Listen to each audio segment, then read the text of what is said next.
Kak, rasanya kurang lengkap kalau Pak Anies datang ke Riau, enggak kita kasih pantun nih ibu-ibu. Iya ya, boleh ya. Ciri khas Riau kan Pak, berdendang zapin sambil menari, budaya tak hilang dimakan zaman. Kita ulangin, bilang cakep gitu ya. Suai, boleh, suai. Berdendang zapin sambil menari, budaya tak hilang dimakan zaman. Selamat datang Pak Anies Baswedan kemari. Boleh dong kita semua berikan tepuk tangan. Pak Anies, saya respect sekali kepada Bapak. Tadi malam Bapak debat, capek sekali Pak ya. Sekarang datang ke Pekanbaru Pak ya. Mantap, langsung berangkat Pak Anies tadi pagi teman-teman. Pak, tapi cerita dong Pak sedikit. Bapak sendiri semalam itu pribadi puas nggak Pak? Karena teman-teman di sini, bapak-bapak ibu di sini juga penasaran gitu Pak. Impresi Bapak, perasaan Bapak, kepuasan Bapak semalam itu gimana Pak? Boleh digambarkan sedikit Pak? Sambil sapa-sapa di sini mungkin. Tadi malam saya tanya perasaan tapi nggak dijawab. Iya, saya tadi malam tanya perasaan kan, tapi nggak dijawab. Jadi sekarang saya ditanya perasaan ya. Alhamdulillah saya bersyukur sekali. Nomor satu, saya bersyukur bisa kembali ke Pekanbaru. Saya bersyukur bisa kembali ke Riau. Dan kali ini ketemu di pasar yang luar biasa. Jumpa semua, insya Allah ini pertemuannya bawa berkah ya. Nah, terus cerita tadi malam. Saya panggil Anda apa jadinya? Izmu Pak. Izmu aja atau Pak C Izmu? Pak Ci Izmu boleh. Kalau Pak C kemudaan ya? Kalau muda panggilnya gimana?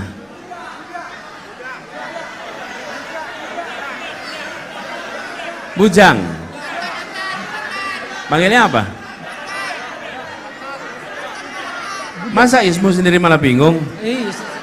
Saya orang Bandung Pak. Bandung. Oh, ya udah, Ismu ada, Ismu. Siap, Pak Cik.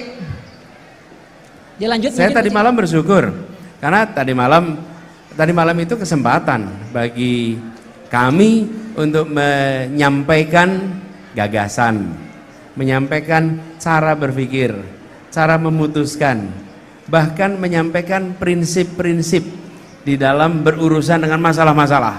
Betul tidak?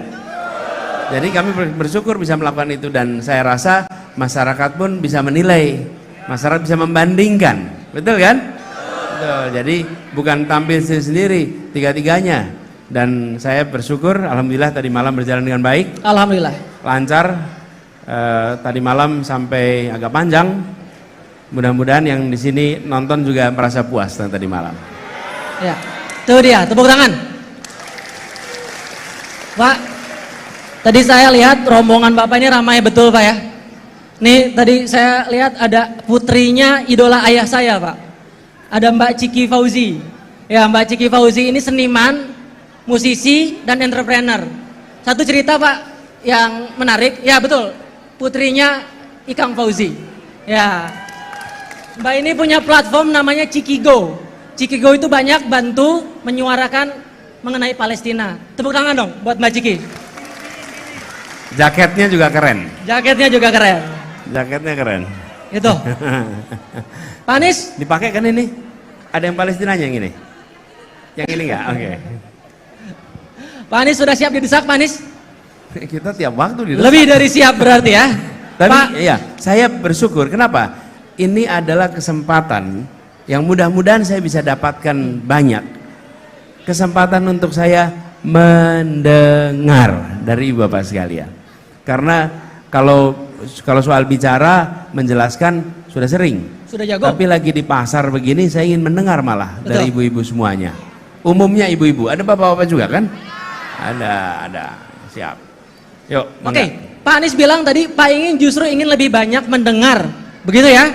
Nah, kita ini karena di pasar, tentu ada perbedaan-perbedaan yang spesial daripada desak Anies sebelumnya.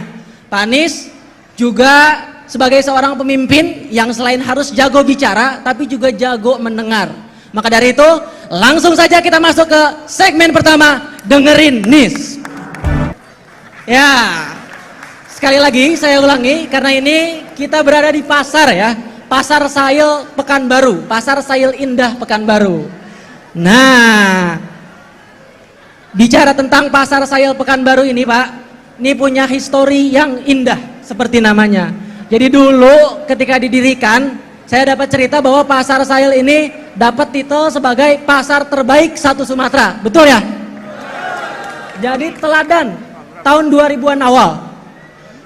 Tapi waktu berlalu, keadaan berubah nih Pak. Bapak mungkin bisa lihat Pak, sudut-sudutnya Pak. Ini tadi siang hujan, atap ini bocor Pak. Nah, artinya apa? Ada keresahan yang terpendam. Ada perubahan yang ingin didesak tentunya dari teman-teman pedagang. Maka dari itu saya mengundang perwakilan dari teman-teman pedagang Pasar Sayil Indah. Ada perwakilan yang bisa maju ke depan? Ada pedagang? Satu orang. Oh ya, silakan. Jadi aspirasinya disampaikan langsung oleh pedagang ya Pak. Bapak dengan siapa? Pak Ihsan. Dengan Pak Ihsan. Pak Ihsan, silakan, ini mikrofonnya. Silakan Pak Ihsan, disampaikan Pak. Bismillahirrahmanirrahim. Assalamualaikum warahmatullahi wabarakatuh.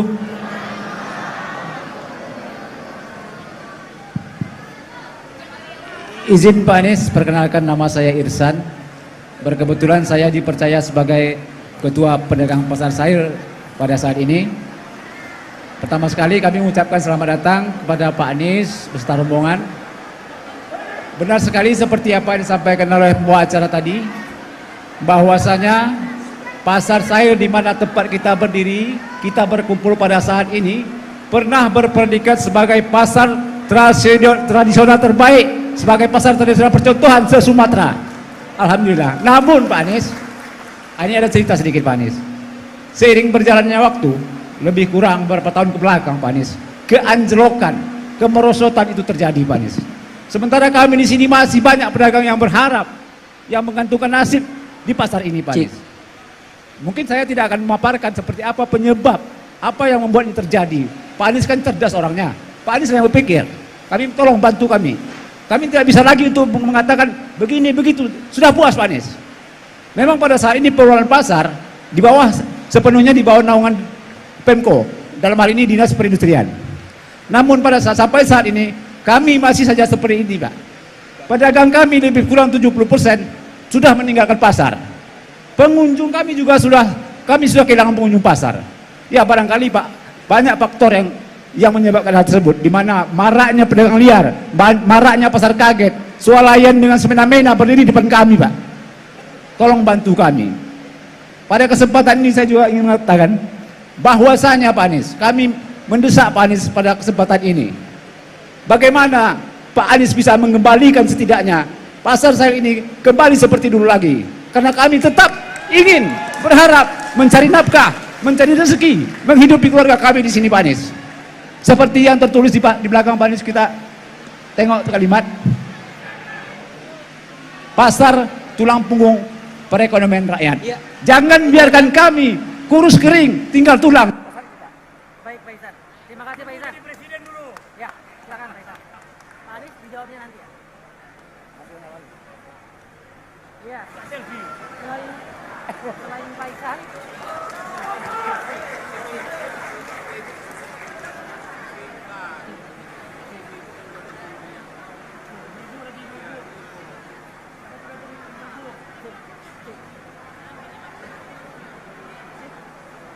Ya, selain Pak Ihsan, tentu masih ada aspirasi-aspirasi lain dari pedagang pasar saya tentunya. Kalau tadi udah cowok, udah bapak-bapak, udah Pakcik Ihsan, sekarang aku pengen maciknya. Ada yang berani macinya? Ibu, silakan.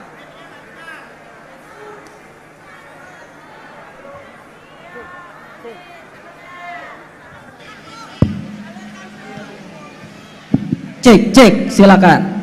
Ibu dengan ibu siapa ibu? Ibu Siti Rasima. Nah, Ibu Siti Rasima silakan. Nengok Pak Anies aja udah senang hati ini ya.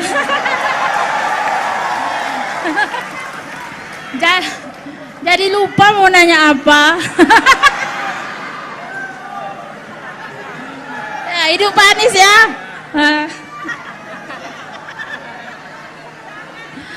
Assalamualaikum warahmatullahi wabarakatuh. Baca ya Pak. Baca Pak. Saya salah satu perwakilan pedagang pasar sahil Pak. Nama saya Siti Rasima. Dalam hal ini saya hanya ingin menjelaskan Pak tentang keadaan pasar. Keadaan pasar dan keadaan pedagang sekarang ini tidak baik-baik saja Pak. Di mana kini harga bahan pokok yang melonjak naik, pasar online yang marak, pasar modern yang tersebar luar seperti swalayan yang berdiri di dekat pasar-pasar tradisional Pak. Contohnya Daily Mart Pak.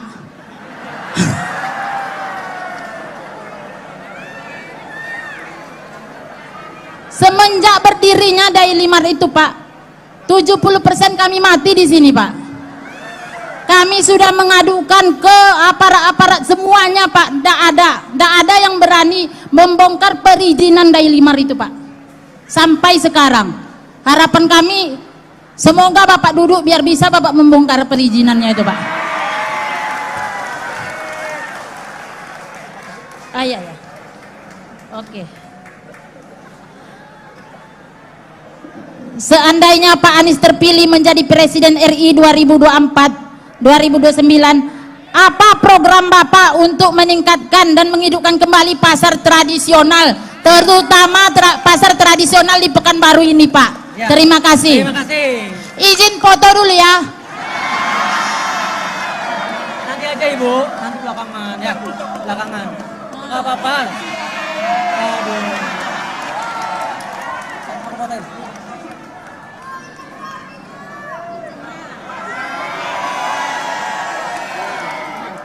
Bu, balikin orang. 1, 2, 3. 1, 2, 3. Udah ya? Udah ya, nggak ada pertanyaan lagi ya? Udah nggak? Udah apa masih ada? Oke, terakhir tapi jangan lama-lama. Jangan pakai foto. Silakan. Nggak mau? Oke? Oke, silakan. Hidup pasar sahil. Ibu singkat aja. Assalamualaikum warahmatullahi wabarakatuh. Selamat sore Pak Anies, perkenalkan saya Wiwi Ekasari. Saya pedagang Pak, pakaian jadi yang di sudut sana. Ya, masih dibuka Pak. Ya. Semoga Pak Anies dan kita semua di sini dalam keadaan sehat walafiat. Amin. Jujur Pak, sebelum Bapak sampai di sini, saya belum ada pilihan tentang Pilpres, pemilihan Presiden Pilpres yang 2024. Tapi menengok Pak Anies, nampaknya ada perubahan. Karena menurut saya Pak, selama ini Presiden Indonesia tidak ada yang peduli kepada rakyat kecil, apalagi pedagang kecil Pak. Terasa sekali saat ini Pak, pasar sepi, daya beli masyarakat ke pasar tuh sangat berkurang. Sementara biaya hidup kita semakin lama semakin tinggi, pendapatan kita menurun Pak. Kami mohon sekali setelah Bapak nanti duduk, seandainya Bapak dipilih, tolong perubahan tentang pasar. Dan saya ingin mendesak Bapak, kami di sini Pak puluhan tahun berjualan, menyewa kedai, menyewa toko dengan puluhan juta juga setiap tahunnya. Kami ingin Pak, kami ingin mendesak pedagang yang udah lama berjualan di sini. Kami mohon kepada Bapak tidak lagi membayar sewa toko atau sewa kedai. Dan kami ingin mendesak supaya Bapak bisa meminta ke pemerintah Pekanbaru Kota untuk kami pedagang yang udah lama berjualan di sini untuk membebaskan kami biaya sewa menyewa dan mendapatkan kami toko yang telah kami sewa selama ini, mendapatkan hak Pak. Mudah-mudahan saya rasa Bapak mengerti. Kalau sewa kedai saya Pak sebelumnya 11 juta setahun, tapi berjalannya waktu Pak rasanya berat Pak untuk masa ini untuk membayarnya. Mudah-mudahan setelah ini ada perubahan untuk Pak Anies. Sebelum saya akhiri, saya ingin berpantun karena kita Pekanbaru ini identik dengan pantun. makan buah duku rasanya manis. Kita makan di hari Jumat. Mari kita dukung dan pilih Pak Anies di Pilpres 2024.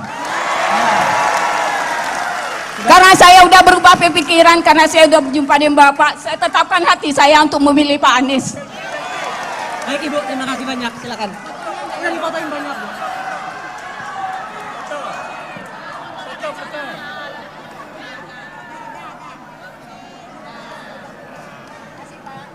Baik, terima kasih. Waduh, pedagang ini antusiasmenya luar biasa ya Pak ya.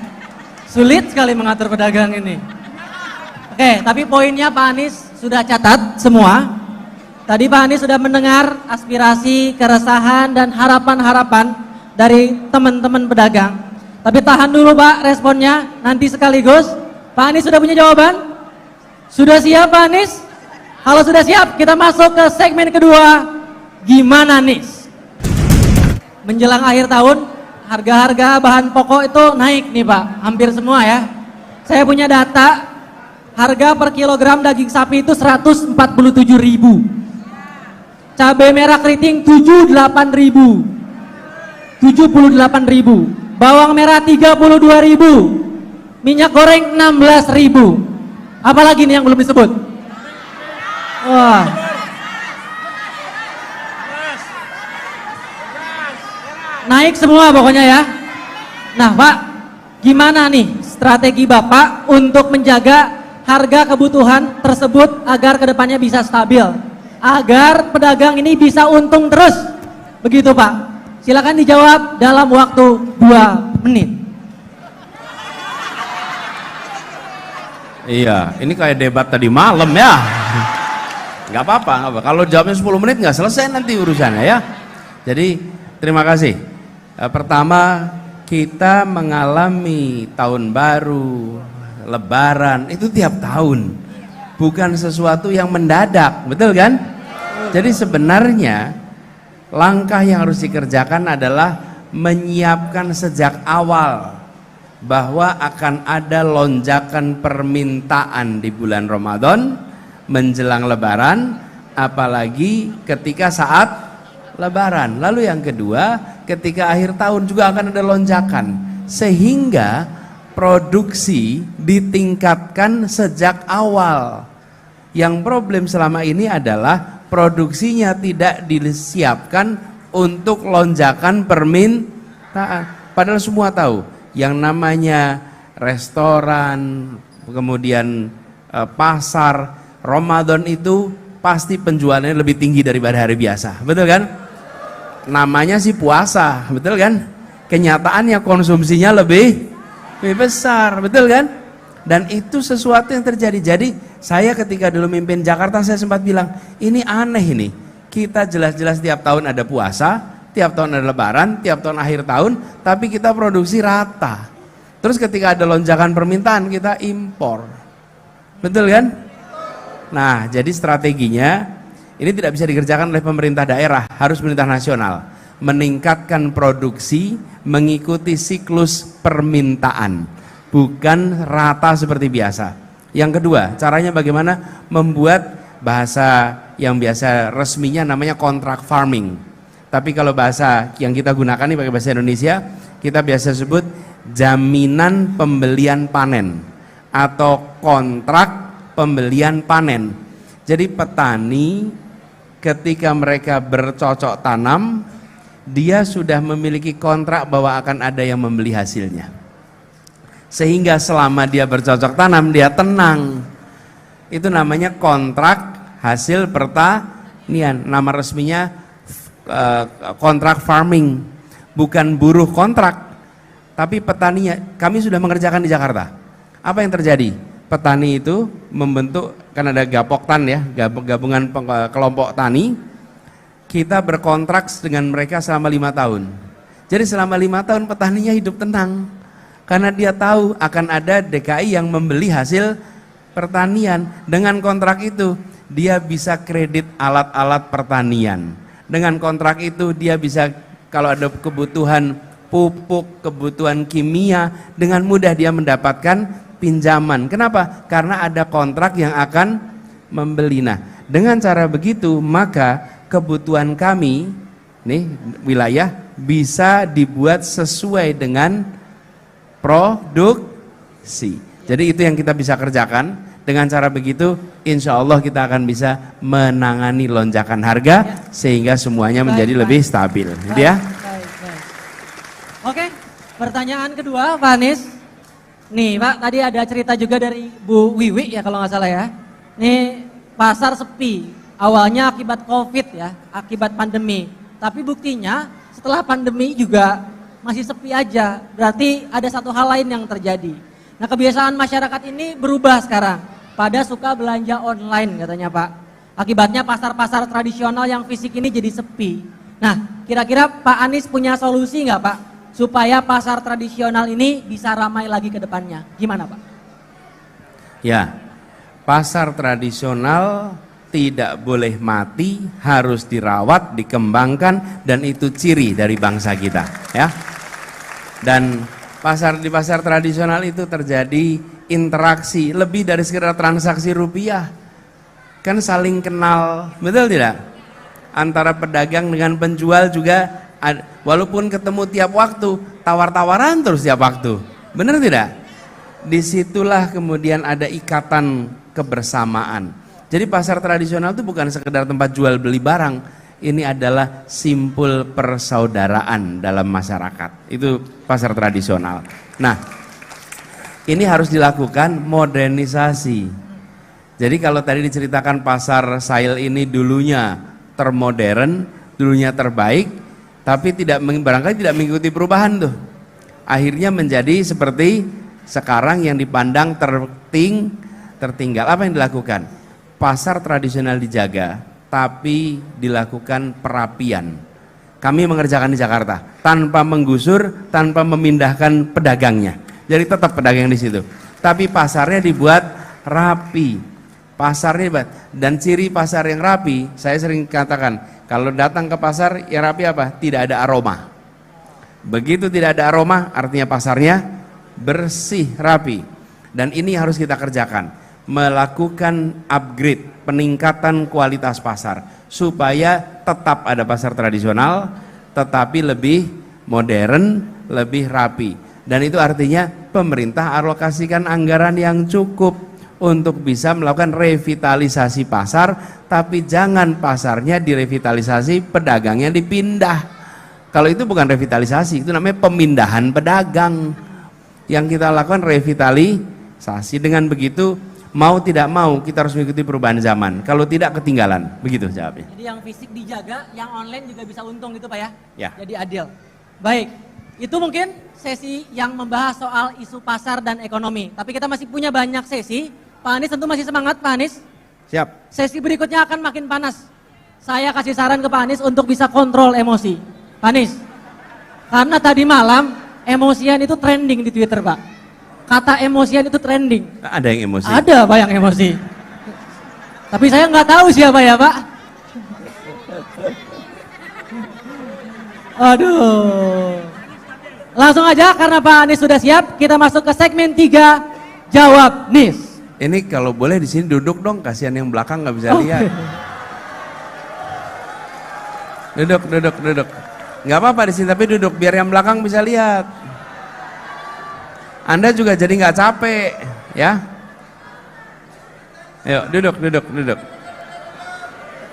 Baik, kita masuk ke segmen 3, diulangi Jawab Nis. Ini pertanyaannya lebih banyak, isunya lebih variatif, mencakup berbagai aspek yang menjadi masalah di Provinsi Riau ini. Yang pertama, Pak, jumlah tenaga kerja asing di Provinsi Riau ini banyak banget, Pak. Tercatat 117.000 orang di tahun 2023. Gak cuma nambah jumlahnya, gaji mereka itu juga lebih besar daripada yang lokal, Pak. Bagaimana tanggapan Bapak terhadap fakta ini dan apa solusi Bapak ke depannya? Silakan Pak, waktu menjawab 2 menit. Yang pertama, tidak boleh ada tenaga kerja asing ilegal yang dibiarkan bekerja. Nomor 1. Semua yang ilegal tidak boleh dan harus ditindak. Yang harus ditindak siapa? Pekerjanya dan yang memperkerjakannya. Dua-duanya harus ditindak. Karena kalau ada pekerja asing ilegal, itu artinya menyerobot jatah tenaga kerja kita. Itu nomor satu. Kemudian yang kedua, kita harus secara bertahap meningkatkan kompetensi tenaga kerja kita untuk bisa nantinya menggantikan tenaga asing legal yang bekerja di sini. Karena sebagian ekspat itu dibutuhkan karena di sini belum ada, harus disiapkan penggantinya. Tidak boleh terus-menerus kita sekedar wah sudah asing 10 tahun 15 tahun tetap. Itu artinya ketergantungan. Ketika kita punya kebutuhan kita belum ada, kita pakai, tapi kita harus menyiapkan penggantinya. Jangan kemudian tidak disiapkan penggantinya. Merekrut tenaga kerja asing sifatnya temporer, bukan permanen. Nah, supaya temporer kita harus menyiapkan tenaga kerja. Lalu yang tidak kalah penting adalah selalu ada kebijakan melibatkan tenaga kerja lokal. Proyek apapun tenaga kerja lokal harus diberikan tempat dan harus gajinya layak. Kalau itu saya punya pengalaman di Jakarta, ketika upah minimum itu ditetapkan, saya sampaikan, kita menetapkan bukan sekedar sesuai aturan, tapi sesuai prinsip keadilan, gitu. Cukup Pak Anies, terima kasih. Jadi itu isu anak muda ya, anak-anak muda Riau, ingat Pak Anies tadi udah punya solusi untuk masa depan kita di dunia karir nanti. Begitu ya. Ada pertanyaan berikut, kita agak geser sedikit Pak. Kali ini persoalan infrastruktur. Jadi PR terbesar salah satu dari Provinsi Riau adalah terkait infrastruktur jalan juga jembatan Pak. Apalagi kondisi jalanan dan jembatan di daerah Indragiri Hilir, Rokan Hilir, Pelalawan, dan Meranti. Katanya banyak yang rusak parah, betul nggak tuh? Waduh, betulnya marah gitu ya Pak. Kayaknya udah lama nggak diperbaiki Pak. Nah Pak, katanya pemerintah ini juga sering berkelit Pak. Suka lempar-lemparan tanggung jawab, kata provinsi ke pusat, kata pusat ke provinsi. Nah gimana Pak, solusi dari Bapak supaya jalan-jalan di Sumatera ini kedepannya bisa bagus. Dan jalan bagus ini bukan cuma hak warga Bapak di Jakarta, tapi warga semua orang di Indonesia. Begitu Pak, silakan dijawab. Tadi pagi saya mampir ke Binjai dan ke kampung, jalannya luar biasa, tanpa aspal. Lalu bergelombang dan berlumpur. Dan saya sampaikan tadi, karena itulah mengapa kita perlu pemerataan pembangunan. Jangan hanya membangun di satu tempat, seperti membangun IKN itu hanya satu tempat. Nah, uang yang sama bisa dipakai untuk membangun jalan-jalan di seluruh wilayah Indonesia, bukan hanya membangun di satu tempat. Nah, dengan cara begitu jalan tak berbayar harus ditingkatkan kualitasnya. Jadi nomor satu, identifikasi jalan rusak. Jalan rusak prioritas untuk diperbaiki. Sesudah itu kemudian jalan-jalan yang belum terbangun dengan baik itu dibangun. Dan ini memang harus berbagi tugas, tidak bisa hanya pemerintah daerah saja, juga tidak bisa pemerintah pusat, tapi harus kerja bersama. Dan kami pernah merasakan, saya kebetulan bersyukur sekali pernah tugas di kabinet, kemudian pernah juga tugas di kepala daerah. Jadi merasakan betul bahwa salah satu masalah yang harus diperbaiki adalah koordinasi antara pemerintah pusat dengan pemerintah daerah. Jadi kalau pemerintah daerah itu sering harus bekerja sendirian, pemerintah pusat tidak selalu memberikan dukungan. Nah, kami akan prioritaskan bukan hanya jalan berbayar, namanya jalan tol, tapi justru harus meningkatkan kualitas jalan tak berbayar, jalan gratis nih. Jadi kenapa jalan ini penting? Industri kecil, usaha mikro, lewatnya mana? Jalan ini, jalan yang tak berbayar. Bila jalan itu diperbaiki, maka barang-barang akan dengan mudah sampai ke perkotaan. Jalan barang akan mudah sampai ke pasar. Konsekuensinya mereka akan lebih makin banyak barang ke pasar, makin bergerak perekonomiannya. Kalau makin bergerak perekonomiannya, makin banyak pajak ke pemerintah. Kalau pajak pemerintah makin banyak, artinya uang di pemerintah makin banyak untuk melakukan pembangunan. Itulah siklusnya, kira-kira begitu.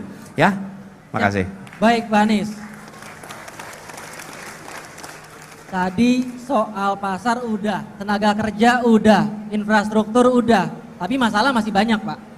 Kali ini kita geser, Pak, isunya terkait dengan kesehatan. Ini ada banyak kasus BPJS, Pak.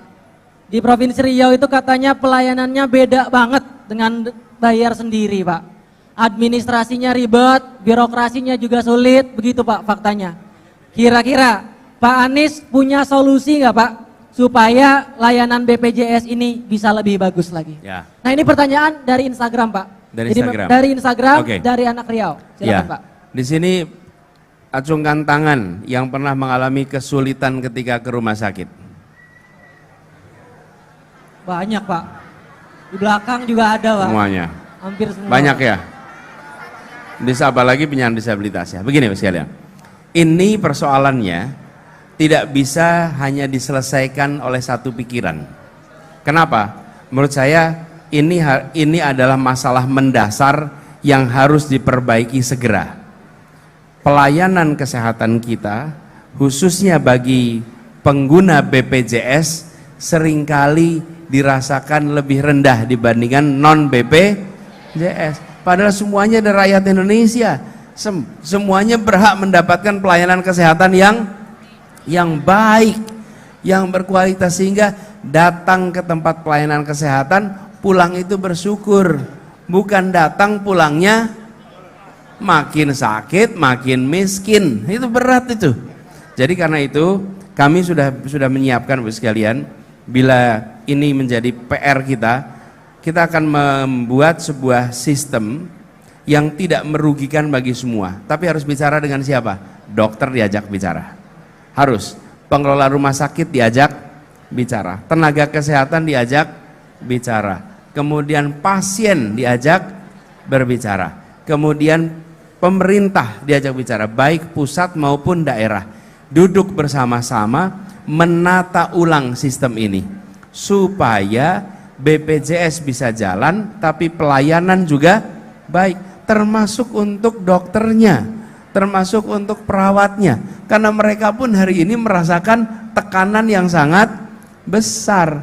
Jadi kalau tidak duduk sama-sama, hanya diputuskan sepihak oleh BPJS, hanya diputuskan sepihak oleh Kementerian Kesehatan, maka ini tidak akan menghasilkan solusi yang baik. Kita berencana duduk sama-sama, bikin sistem yang lebih baik, yang insya Allah semua orang datang dapat pelayanan baik dan pulang dengan rasa syukur. Baik Pak Anies. Permasalahannya masih banyak Pak, pertanyaannya juga masih banyak. Kali ini kita geser Pak, soal bansos nih Pak. Ini saya dengar satu isu, katanya Pak Ci Anies, maaf nih kelupaan tadi, Pak Ci Anies ini mau melakukan perubahan nih Pak. Salah satunya soal bansos. Katanya Bapak ini nggak setuju bansos begitu Pak. Apa betul mau dihilangkan? Kan bansos itu bantuin orang banyak Pak. Kenapa malah dihilangkan Pak? Silakan, 2 menit waktunya Pak. Ya, dulu waktu saya mengikuti pilkada di Jakarta tahun 2017, begini juga ceritanya. Kalau nanti gubernurnya diganti, maka KJP-nya hilang.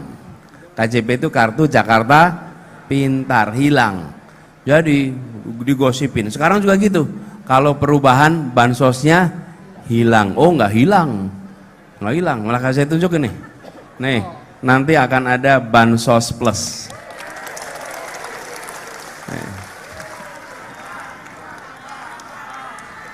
Yo. Hilang malah dilebihin Pak ya. Saya muter. Dikasih plus. Kebaca kan? Ya nih gini, gak usah orangnya muter, tulisannya aja yang muter. Jadi Bapak sekalian, insya Allah kita siapkan bansos plus. Artinya apa? Manfaatnya ditingkatkan, pelayanannya diperbaiki, dan penerimanya pun diperbaiki. Banyak keluhan yang seharusnya terima belum terima, tapi juga ada keluhan yang seharusnya tidak terima malah terima. Betul nggak tuh? Nah, jadi kita ingin ini diperbaiki, namanya apa? Bansos Plus. Jadi bukan hanya diteruskan, ditingkatkan. Gitu jawabannya. Oke, makasih.